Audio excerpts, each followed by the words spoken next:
Hey guys, how's it going? Welcome back to another video on the channel where today we're going to be taking a look at an updated list of what I believe to be the top 5 meta goalkeepers. Now we did do this little series not too long ago, it was maybe 2 or 3 months ago when we did this series, but given the fact that there has obviously been a lot of cards that have come out recently, I thought to do an updated version of this little mini series would be a great idea. So if you do want to see more of these videos, do smash a like on the video, make sure you hit the subscribe button as well if you do find this video useful. But going into our list, at number 5 we have got Edwin van der Sar. Now this guy for me is a top keeper. Now if you did obviously watch the last series when we actually thought Van der Sar, in my opinion, was the number 1 goalkeeper, but actually to me he's not lived up to his expectations, maybe those lofty expectations that I set for him in the previous series. But I still think Van der Sar is a top keeper. But I think the thing that really describes Van der Sar the most is actually of everything is that disadvantage, which is inconsistent.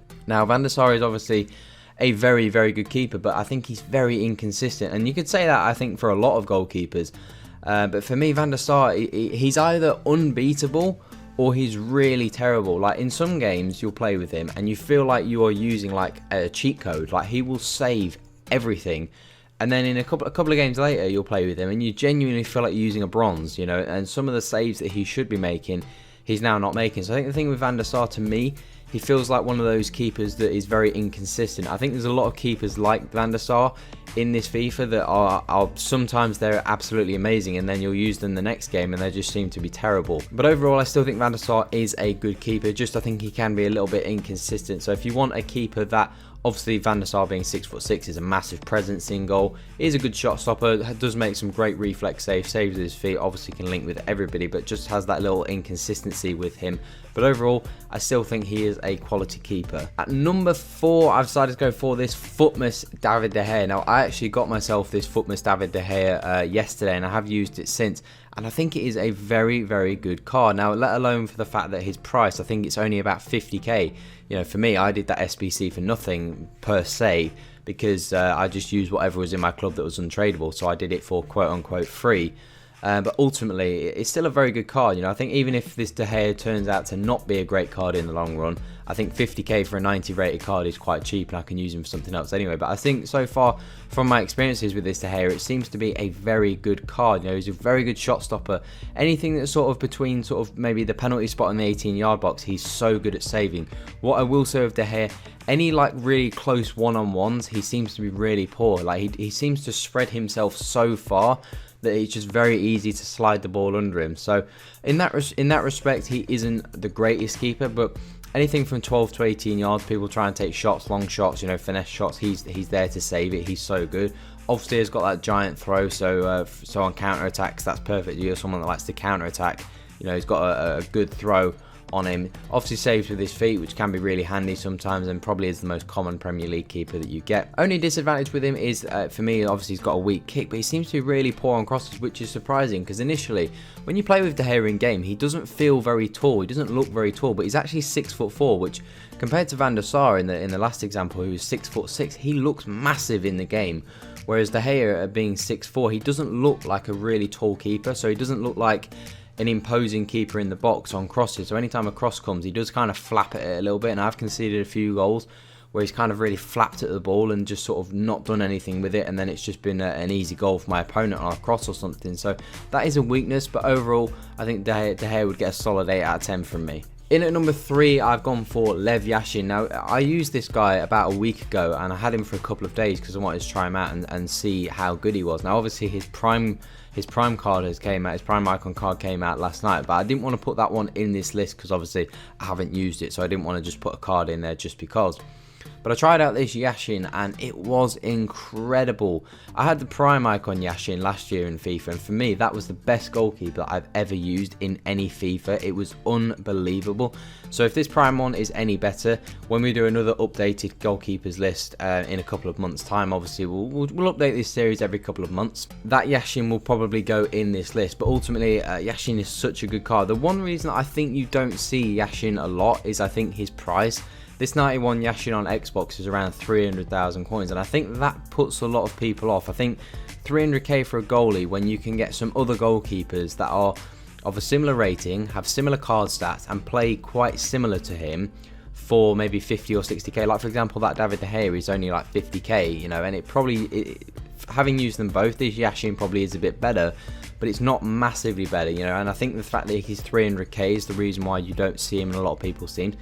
If you're someone that is cash rich and money's not an issue to you, then obviously getting this Yashin is the number one choice, in my opinion, out of all the goalkeepers in this list. I think Yashin is an incredible keeper. You know, think about the icons, especially this Yashin, he doesn't have that inconsistency from my experiences compared to someone like Van der Sar. He seems to just be so good all the time. He never really seems to have a bad game.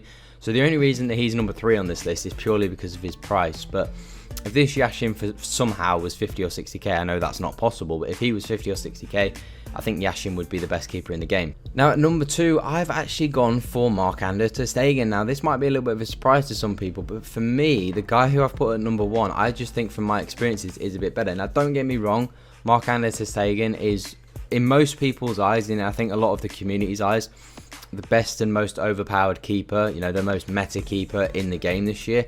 And it's hard to disagree why. You see him in so many people's teams and he just seems to be so good.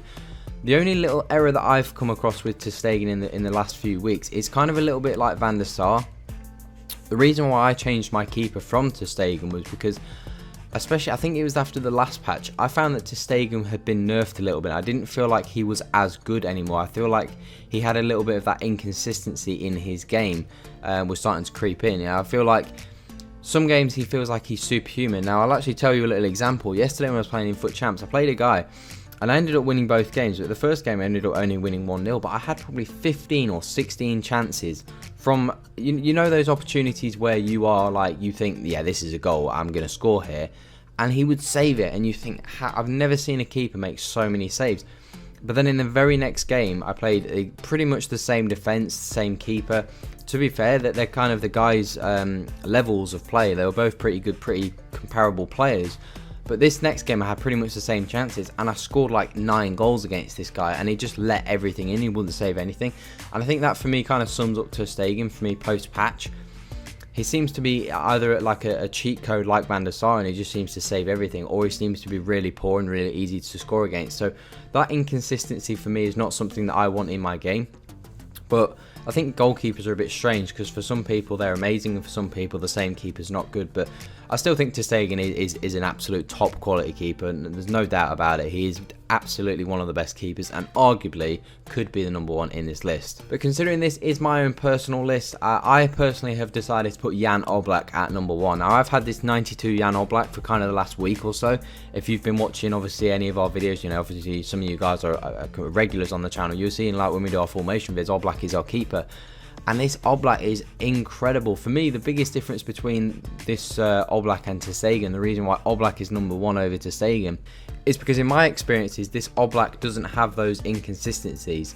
This Oblak never has a bad game, in my opinion. I've never played with this Oblak. I've played, you know, maybe 100 games with this Oblak, and I've not had and come across that inconsistency with him. You know, he just seems to be a really solid 8 out of 10 every game. He never has any outstanding games where he is like unbelievable and he makes, you know, countless saves, but he never has a bad game. You know, he's always reliable, and there's definitely been some games where he's kept me in games for sure.